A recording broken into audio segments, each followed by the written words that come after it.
하구 여러분 안녕하세요. 인포다큐멘터리 MC를 맡은 김지수입니다.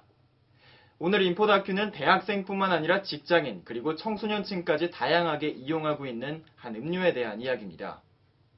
시험기간 그리고 밤을 샐 때, 일을 할 때 누구나 한 번쯤은 마셔봤을 법한 음료인데요.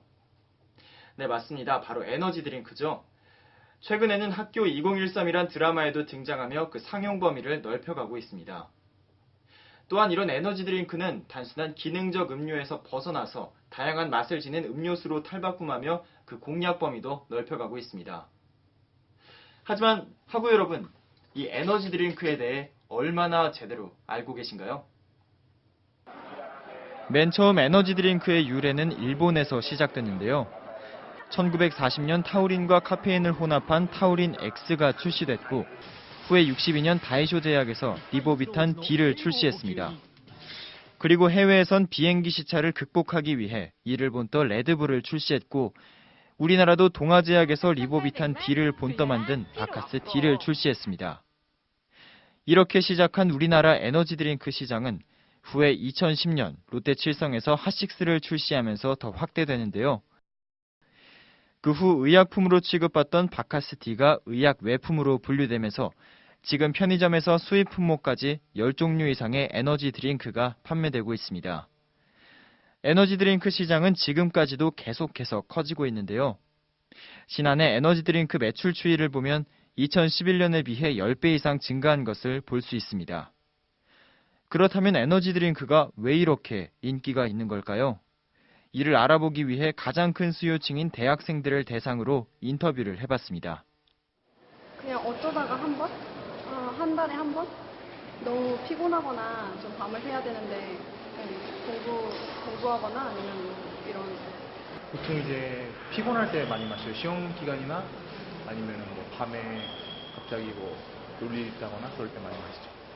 주로 시험 기간에 마시고요. 하루에 한두 캔 정도 마십니다.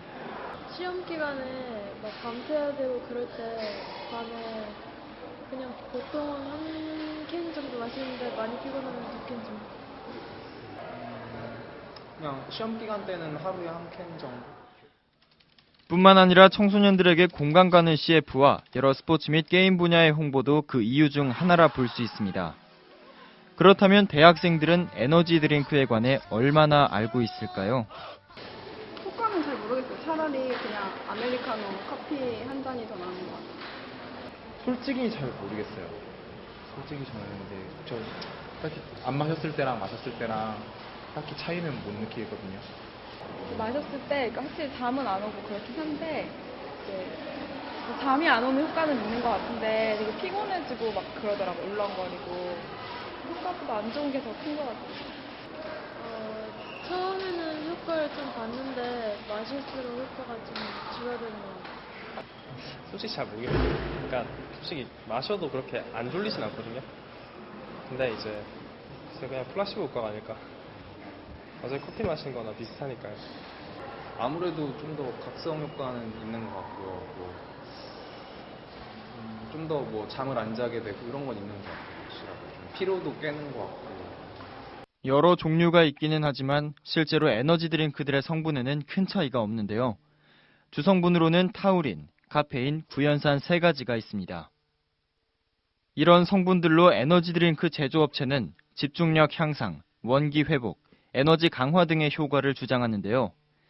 최근 미국 FDA에서 조사한 결과 이 같은 효과는 에너지 드링크 속 카페인에 기반한다고 말하고 있습니다. 즉 카페인의 각성 효과 외에는 앞서 말한 효능들의 근거가 없다는 말인데요. 예, 카페인 음료는 보통 피로회복에 좋다고 알려져 있지만 고카페인 음료는 카페인과 탄산이 더해져 일시적인 각성 효과만 있을 뿐 반복적인 복용은 오히려 집중력을 떨어뜨리고 피로가 누적되는 부작용을 가져옵니다. 고카페인 음료를 하루에 2캔 이상 과다 섭취하게 되면 중독성이 있으며 불안감과 불면증, 소화불량, 비만, 혈압 상승, 심장 박동수 이상 등과 같은 증상을 일으킬 수도 있기 때문에 건강에 피해를 주지 않는 선에서 섭취해야 합니다. 뿐만 아니라 에너지 드링크 업체는 종종 자신들의 제품이 다른 무언가를 더 창출할 수 있다는 카피를 내세우는데요. 그렇다면 업체 측은 왜 이런 과장된 카피와 카페인이 아닌 다른 성분의 효능을 강조하는 걸까요?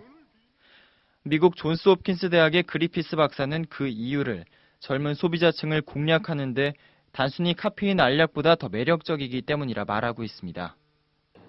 하지만 이런 광고들은 에너지 드링크에 대한 더 큰 기대치를 갖게 만드는데요. 이런 상황이면 기대치에 미치지 못한 에너지 드링크를 과다 섭취하게 되는 경우가 생길 수 있습니다. 그럴 경우 여러 가지 문제점이 발생하게 되는데요. 먼저 에너지 드링크의 주성분인 구연산의 문제점이 있습니다. 구연산은 주로 음료에서 청량감을 주기 위해 첨가되는 물질인데요. 산이기 때문에 에너지 드링크 역시 산성을 띠게 됩니다. 문제는 산성의 정도를 나타내는 pH가 탄산음료보다도 낮다는 겁니다. 이를 무시하고 에너지 드링크를 다량 섭취할 경우 치아 부식을 일으키기 쉽습니다. 두 번째로 설탕 함량입니다. 에너지 드링크 속 카페인은 본래 쓴맛을 내는데요. 이를 감추기 위해서 다량의 설탕을 첨가하게 됩니다. 다량의 설탕을 섭취할 경우 치아 부식은 물론 비만 등의 성인병에 걸리기 쉽게 되는데요. 그리고 세 번째로 카페인의 부작용들이 있습니다.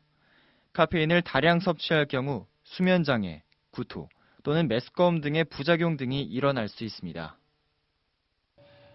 뿐만 아니라 카페인의 다량 섭취는 체내 칼슘을 배출시켜 성장장애 그리고 골다공증을 유발할 수 있죠.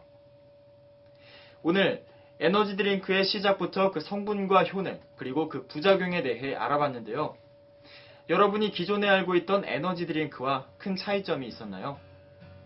앞으로는 실제 효능보다 과장된 에너지 드링크 좀 더 잘 알고 마실 필요가 있겠습니다. 이상 인포 다큐멘터리의 김지수였습니다.